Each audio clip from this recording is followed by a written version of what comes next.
Hello friends, আবার আমি ছাদে চলে এসেছি। তবে আজকে পোকাগুলোর আগেই আমি ছাদে চলে এসেছি। প্রতিবারে এই পোকাগুলো বেগুনগুলো খেয়ে ফেলে, একটা ভালো বেগুন পাই না আমি। তো এই জন্য আজকে বেশি বড় না হতে হতেই বেগুনগুলো তুলে নিয়েছি। আর দেখুন, কিছু লঙ্কাও আমি তুলে নিচ্ছি। সব লঙ্কাগুলো পেকে গেছে, আর শুনেছি নাকি গাছে পেকে গেলে লঙ্কা বেশি ফলন দেয় না, সেই জন্য তুলে নিলাম।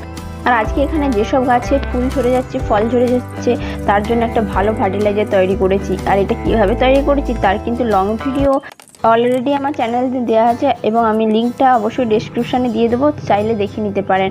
আর সমস্ত যেসব ফল গাছ, সবজির গাছ, সমস্ত গাছে দিতে পারেন, ফুল গাছেও দিতে পারেন। কিন্তু বেশি কাজ দেবে যেসব গাছে ফল ফুল এসব ঝরে যাচ্ছে ওই সব গাছে। তো আমি তো সব গাছেই দিয়েছি, সবজির গাছ এবং ফলের গাছগুলোতেই বেশি দিয়েছি।